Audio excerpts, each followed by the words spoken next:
All right. So one of the things that we noticed when we started reading The Boy Who Dared is that it kind of goes back and forth between when Helmuth is in prison and before he actually gets there. So that's one thing that we need to listen very closely for as to whether we're in a flashback or we are not. Okay? Yes? Okay. Another teacher shakes his head. Bah, Hitler is a lunatic. He will bring war. And so the argument goes back and forth among the teachers. Nonsense. Hitler wants peace, a strong Germany. Wait and see. He will restore our greatness. The problem is that treaty. It's sacrilege. Helmuth knew about the Treaty of Versailles, the peace agreement that ended the Great War in 1918. The treaty forced Germany to take all the blame for starting the war and to pay high reparations that made Germany poor. The treaty caused unemployment, poverty, inflation, and mostly it brought shame and humiliation to Germany. Do you know what inflation is? Yes. High prices. High prices, yep. A few teachers seemed unconcerned by these arguments. They shrugged their shoulders and stand idly with their hands in their pockets. What do I care? Hitler? What does it matter? All these promises sound the same. Nothing but lies. Mark my words. Hitler won't last long. The German people won't be ruled by an idiot. Hitler will be hard on the Jews. I would not want to be a Jew in Germany. Hitler's just huffing and puffing about the Jews. He knows how to play up patriotism by giving people a common enemy. He makes people afraid. That's what he does. It's bad and think that things can happen when people become afraid. Helmuth glances back at Benno Sligman. Helmuth doesn't know many Jews besides Benno and Benno's father, who owns a butcher shop. And there's Herr Kattelnbach, the baker, who gives Helmuth extra apple cake trimmings. Helmuth doesn't know why being a Jew is a big deal. Jews are children of Israel, God's first chosen people. That's what the Bible says. And that's what Helmuth's church teaches. He's a Mormon and belongs to the Church of Jesus Christ of Latter-day Saints. Mormons believe that people have a right to worship how or where or what they want. It's written right there in the 13 Articles of Faith. Article 11, to be exact. School is dismissed and Helmuth runs outside. He looks for Gerard and Hans, but he doesn't see them. The wind is biting cold and blowing from the north. It sweeps across the wide Elbe River and across Hamburg's channels and lakes. Helmuth pulls his black wooden cap over his ears. The Hammerbrook streets teem with excitement. Stormtroopers wearing swastika armbands and tall, shiny jackboots shout, "Dich Woch Erloch, dem Nationalsozialismus Gott der Zukunft." That sounded pretty good, didn't it? No. German people awaken. The National Socialists are the future, is what it means. I don't know if I pronounced it right.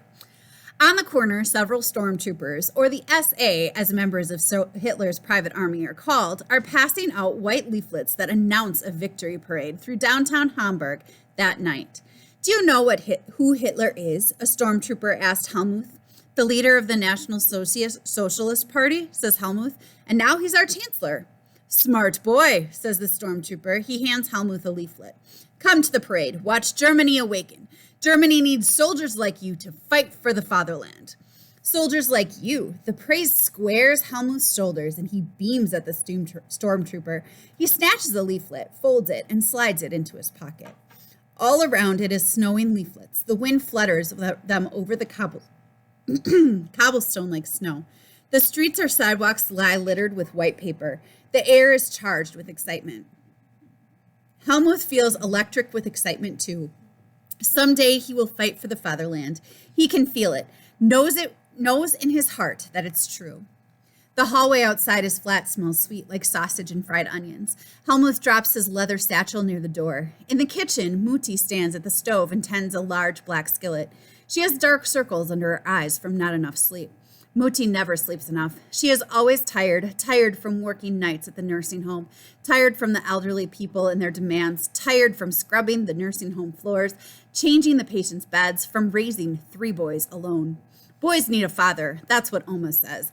About that, Muti never argues with her mother. She just says she's doing her best. But Helmuth knows Muti is tired of Oma's advice too. Muti divorced Hans and Gerard's father long ago, and she never married Helmuth's father. She doesn't like talking about that man, not one bit. She doesn't like talking. Oh, sorry. Helmuth clutches the leaflet as he watches Muti brown the sausage and onions. Have you heard, he asks, about Hitler? Muti smiles and taps the wooden spoon against the frying pan rim, then rests it on the counter. Helmuth senses that he is her favorite, though she would never say so. He sensed that Gerard and Hans know it too. How can I not hear, says Muti, with all the shouting and marching. Who can sleep with all that excitement? We're celebrating with sausages and onions and sauerkraut. No more soup. Before you know it, we'll eat veal and potato dumplings and plum kuchen every day. Plum cake? It's Helmuth's favorite. He takes his mother's good mood as a sign. He shores up his courage and shows her the leaflet. Bitte, Muti, please, may I go? Muti barely glances at the leaflet, doesn't even look it over. Ach, nee, she says firmly. You're too young. What if Hans and Gerard take me? His mother hesitates. Helmuth uses her hesitation to dig in a toehold. I'll stay by them. They will watch me. I'll be careful. We will be careful together. Helmuth feels her giving in, but Muti shakes her head, her dark brown hair billowing around her pretty face, her pale, tired face, and says, Nein, it is verboten. I forbid you to go. You're not old enough. If something happened to you, I'd never forgive myself.